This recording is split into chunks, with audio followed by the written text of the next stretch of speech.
त्यासाठी ही लढाई आहे की जेणेकरून आम्हाला मार्केट हवंय. आणि उद्याच्या काळामध्ये कालच माननीय रेल्वे मंत्र्यांचं जे विधान होतं की GMRT मुळे अलाइनमेंट बदलावी लागेल. उद्या जर या तंत्रज्ञानाची फळं आपल्या पुढच्या पिढ्यांना मिळवायची असतील, उद्या जर यातून होणाऱ्या क्रांतीची फळं आपल्याला मिळवायची असतील, तर आपल्याला या संदर्भात एक मोठा लढा उभा करावा लागेल. हे अत्यंत जबाबदारीनं तुम्हाला सांगतोय.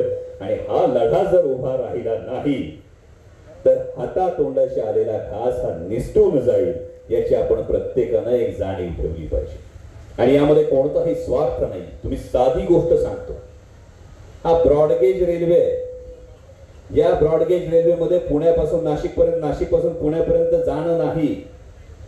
या जाण्याबरोबरच रात्री 11 नंतरची संपूर्ण फ्रेट ट्रॅफिक आहे. या फ्रेट ट्रॅफिक मध्ये किसान रथ असेल, माल वाहतूक असेल, ही सगळी या मार्गावरून जर होणार असेल तर माझ्या तंत्रज्ञानामुळे जो माझा शेतमाल आहे हा देशाभरात जाण्यासाठी, तो देशाच्या बाजारपेठेत जाण्यासाठीच एक माध्यम आहे. आणि त्यासाठी हा लढा सुरू आहे. मुद्दाम या व्यासपीठाचा उपयोग या गोष्टीसाठी करून घेतला, यात स्वार्थ आहे.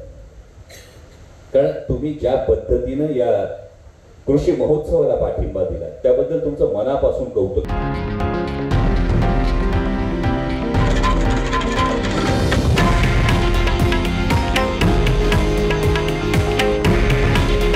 हे आहे देशातील नंबर 1 न्यूज नेटवर्क आणि आपण पाहत आहात TV9 मराठी. काळजी तुमची, हित महाराष्ट्राचं.